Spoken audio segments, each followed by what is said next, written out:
अस्सलाम वालेकुम ख़वातीन और हज़रात, कैसे हैं आप सब लोग। उम्मीद है खैरियत से होंगे। जी हाँ, माहनामा अबकरी जो जिन्नातों की दुनिया और इंसानों की जिस्मानी बीमारियों, जहनी उलझनों और रूहानी मसाइल का हल है। मोहतरम हज़रत हकीम साहब, अस्सलाम वालेकुम। आपके लिए दिल से दुआएं निकलती हैं। जब भी कोई मसला हो, अबकरी का कोई सा भी रिसाला उठाए, मसले का हल सामने होता है। इस वक्त जिन्नात के हवाले से एक वाक़या बताती हूँ। हमने अपने घर का निचला पोर्शन एक प्राइवेट स्कूल को किराए पर दिया हुआ था। सुबह के औकात में तो बच्चों की रौनक होती थी, मगर शाम को वहाँ बिल्कुल वीरानी छाई होती थी।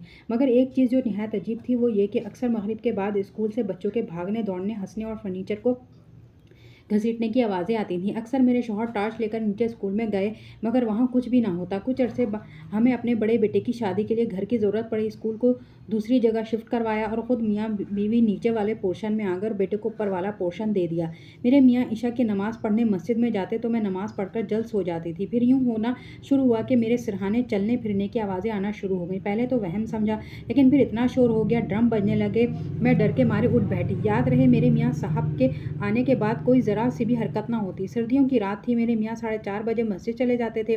मस्जिद की सफाई करते, टैंकी का ठंडा पानी निकालकर ताज़ा पानी भरते, नवाफिल वगैरह पढ़कर फजर की नमाज़ पढ़ने के बाद घर तशरीफ़ लाते। उस दिन मैंने तहज्जुद की नमाज़ भी ज़रा लंबी पढ़ी और मेरी रूटीन 1000 दफ़ा दुरूद शरीफ पढ़ने की भी है। मैं बहुत थक जाती हूँ। अब जिन्नात का खौफ बहुत ज़्यादा था, थक भी बहुत गई थी, सोना भी ज़रूरी था। मेरी ज़बान पर दुरूद शरीफ जारी हो गया और इतनी शिद्दत से जारी हो गया कि मेरी कैफियत ही बदल गई। क्या देखती हूँ, एक फ़ौजी सामने खड़ा है और लंबी राइफ़ल निकाल कर मुझे दिखा रहा है और बिल्कुल अलर्ट खड़ा है, जैसे मेरी हिफाजत के लिए मामूर है। इसके बाद मैं बिल्कुल पुरसुकून सो गई। इसके बाद आज तक सुकून से सोती हूँ और मुझे बाकायदा महसूस होता है कि मेरी हर पल कोई हिफाजत कर रहा और बहुत ज़्यादा ख्याल रखा जा रहा है। तो ख़वातीनो हज़रात, आज के लिए इतना ही। मिलते हैं अगली वीडियो में। अल्लाह हाफ़िज़।